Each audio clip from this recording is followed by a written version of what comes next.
Olá, quarto ano, tudo bem com vocês? Vamos estudar História. Hoje começaremos da página 199, dando continuidade ao assunto que vimos na semana passada. Estamos estudando o período joanino. Nós vimos que a família real portuguesa veio para o Brasil fugindo de uma ameaça de Napoleão Bonaparte de atacar Lisboa. Então eles vieram para cá, chegaram no Rio de Janeiro, que na época era a capital, e perceberam que estava faltando muita coisa aqui no Brasil e começaram a fazer várias mudanças. Perceberam também a grande presença de africanos aqui no Brasil, que trabalhavam como escravizados. Eles não tinham noção que eram tantos escravos. Só perceberam isso quando chegaram aqui. E hoje vamos continuar esse assunto, falando sobre africanos e seus descendentes no espaço urbano. Os africanos escravizados exerciam várias atividades na cidade. Eles trabalhavam como carregadores de carga, cocheiros, vendedores de doces e de galinhas, sapateiros, ferreiros e etc. A maioria do dinheiro que conseguiam era dada aos seus senhores. Em alguns casos, os escravizados podiam ficar com uma parte muito pequena desse dinheiro. Economizando ao longo dos anos, era possível comprar sua alforria, ou seja, sua liberdade. Nas cidades, muitos libertos continuavam nas mesmas atividades que existiam quando eram escravizados. Aqui do lado nós temos uma pintura, Escravos Brasileiros, 1819, feito por Henri Chamberlain. No nosso glossário nós temos o significado de algumas palavras. Cocheiros, pessoas que conduzem os cavalos de uma carruagem. Alforria, liberdade que era comprada pelo escravizado ou concedida pelo senhor. Libertos, pessoas que viveram como escravizadas, mas depois ganharam ou compraram sua liberdade. Mulatos, como eram chamadas as pessoas que descendiam tanto de africanos quanto de europeus. Atualmente, esse termo é considerado racista. Para saber mais, assim como hoje, no Brasil dos anos de 1800, existiam artistas de rua. Muitos deles eram africanos ou descendentes de africanos. Leia o texto a seguir e saiba mais desse assunto. Os escravos africanos eram músicos, pintores e escultores habilidosos, e os artistas de renome não eram brancos, mas negros ou mulatos. Era comum que trabalhassem diariamente como exigiam seus donos e que usassem seus talentos artísticos para ganhar dinheiro extra. 198. Afro-brasileiros nas festas urbanas. Por medo de precisar trabalhar, os senhores de escravos deixavam alguns cativos conquistarem a liberdade. Assim, eles evitavam revoltas pelo fim da escravidão.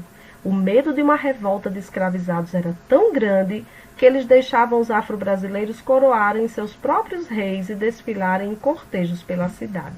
Cortejo significa grupo de pessoas que caminham com o soberano, geralmente em uma cerimônia festiva. O maior grupo religioso de afro-brasileiros era a Irmandade de Nossa Senhora do Rosário dos Homens Pretos. Essa irmandade religiosa católica foi criada porque os negros libertos ou escravizados eram proibidos de frequentar as mesmas igrejas dos brancos ricos. Muitos africanos, ao serem trazidos ao Brasil, passavam a frequentar as igrejas da Ordem de Nossa Senhora do Rosário. Isso acontecia porque essas igrejas acolhiam e ajudavam pessoas pobres e necessitadas, e também arrecadavam dinheiro para libertar escravizados. A Irmandade também custeava funerais de pessoas pobres. Aqui do lado nós temos uma pintura feita por Debrecht, Coleta para a Manutenção da Igreja do Rosário, de 1839. O que quer dizer exilada? Aquele que está afastado ou aquela que está afastada da sua terra natal ou de sua pátria. Todos os anos, os devotos de Nossa Senhora do Rosário, em vários lugares, elegiam um rei e uma rainha para chefiar a sede local da Irmandade. A eleição e a coroação aconteciam em clima de festa, no dia em que a padroeira do Rosário era celebrada, combinando o estilo europeu com o africano. Os súditos do rei Congo, como era chamado o chefe coroado, dançavam, cantavam e tocavam instrumentos musicais pelas ruas. Esses festejos eram chamados de congadas. Assim, esses trabalhadores recriavam laços de afeto perdidos na África, mas refeitos nas Américas. Afinal, a corte portuguesa não era a única exilada no Brasil. Do lado nós temos a foto da Igreja do Rosário dos Homens Pretos de Olinda. Ela foi fundada no início dos anos de 1600. 199, mão na massa. Primeira pergunta: por que a família real e a corte portuguesa fugiram de Lisboa para o Rio de Janeiro? Vocês lembram? Tia até falou agora no início do vídeo. Porque eles estavam com medo de uma invasão de Napoleão Bonaparte a Lisboa. Então, com medo dessa ameaça, eles vieram morar no Brasil. 2. Por que a viagem da família real para o Brasil foi difícil? Nós já vimos também que é porque os navios, né, vinham muito lotados, tinha pouco espaço para as pessoas, pouca higiene, má alimentação. Muitas pessoas ficaram doentes e houve até um surto de piolhos. Lembra disso? Então foi uma viagem muito difícil. 3. Na cidade do Rio de Janeiro, pessoas escravizadas trabalhavam em muitas funções, como carregadores, sapateiros, artesãos, músicos e vendedores de alimentos e animais. Escolha uma dessas funções e desenha a seguir. Então, você vai escolher uma dessas funções aí que eles faziam, né, que eles desenvolviam na cidade, e você faz, então, o desenho. 4. Imagine que você é um poeta que vive no Brasil nos anos de 1800. E lhe é pedido que faça um poema sobre a Irmandade de Nossa Senhora do Rosário dos Homens Pretos. Em seu caderno, escreva seu poema. Escolha um tema e não se esqueça das rimas. Você pode falar sobre os membros dessa irmandade, sua função, os festejos e etc. Aí é com você e sua criatividade. Ok? Nosso livro a gente fica por aqui. Vamos para a nossa ficha de atividades. Faremos hoje as páginas 117 e 118. 117, número 1. A seguir, temos imagens de alguns pontos turísticos da cidade do Rio de Janeiro. Observe atentamente as imagens e faça o que se pede. Então, nós temos aí o Bosque Jardim Botânico do Rio de Janeiro, a fachada do prédio da Biblioteca Central.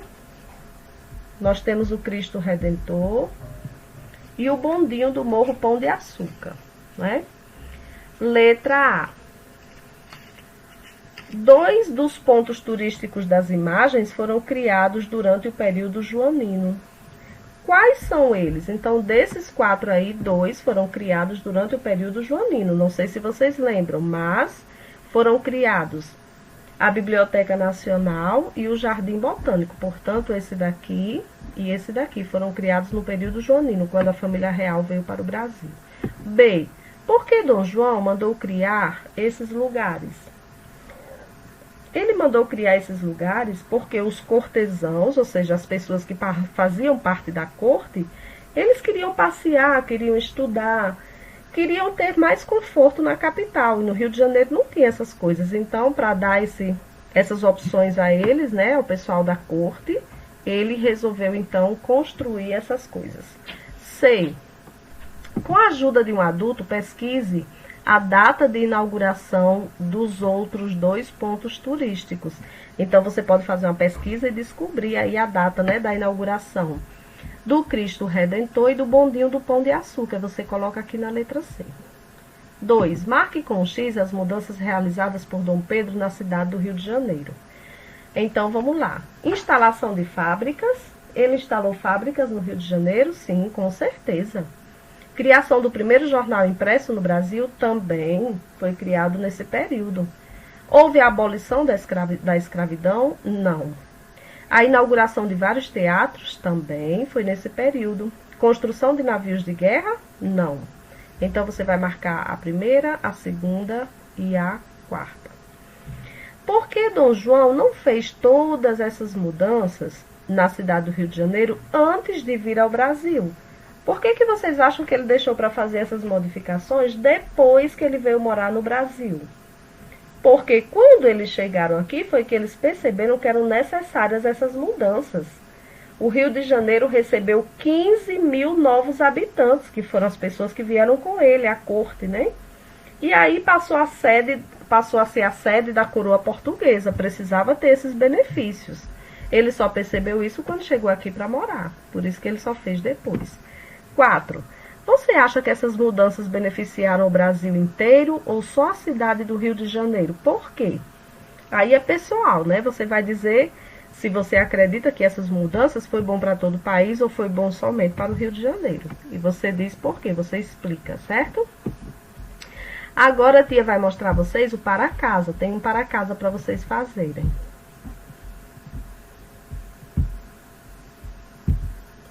Vai ser o da página 188. Vou mostrar o que é que vocês vão fazer nesse para casa. 188. Aqui. Aprender brincando. Rainha Maria I, Príncipe João, ministros, conselheiros, afinal, como eram essas pessoas?